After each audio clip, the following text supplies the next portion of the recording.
Le Coran est incroyable. Voici un verset à la fois simple et foudroyant, tiré de Surat Al-Infitar, verset 6, qui ne donne pas une réponse, mais pose une question vertigineuse. Ô homme, qu'est-ce qui t'a trompé au sujet de ton Seigneur le noble? Un verset qui ne vient pas crier, mais qui frappe doucement à l'intérieur, là où se cache la négligence, l'ingratitude, l'oubli. Voici comment les savants ont expliqué ce verset de manière authentique. Ibn Kathir nous dit, Allah interpelle ici l'homme, qui persiste dans ses péchés, comme s'il était en sécurité face à la miséricorde. Cette question n'attend pas de réponse, elle est une condamnation muette. Il ajoute, le mot « El-Karim », le noble, est utilisé ici non pas pour excuser, mais pour exposer l'abus. Allah est généreux, et c'est justement cette générosité que l'homme a exploitée pour oser désobéir. Selon Al-Qurtubi, certains pensent qu'ils peuvent pécher parce que Allah est généreux, mais c'est là, précisément, la tromperie, car la noblesse d'Allah ne doit pas être un motif d'arrogance, mais de honte et de retour sincère. Ibn al-Qayyim nous explique, ce verset n'est pas une simple réprimande, c'est une blessure divine posée avec douceur. Il parle à l'âme qui sait qu'elle a trahi,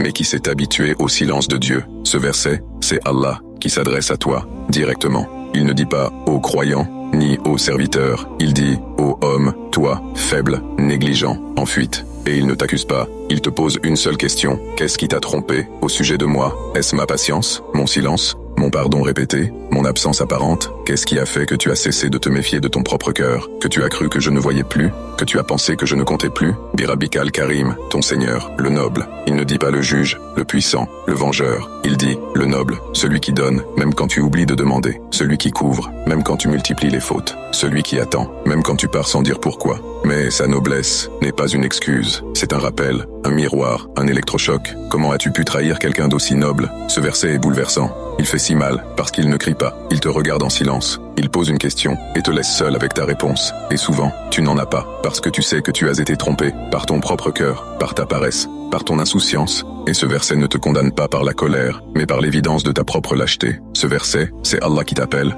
sans élever la voix. C'est un verset qui ne juge pas, mais qui démasque. Il ne cherche pas une réponse logique, il veut un sursaut. Et si tu le ressens là maintenant, si tu as envie de pleurer sans raison, c'est peut-être que ton cœur vient de réaliser que, oui, tu t'es laissé tromper, mais il est encore là, et il t'appelle par sa noblesse, pas par ta faute. Qu'Allah remplisse ton cœur de sa présence, et le nourrisse de son amour.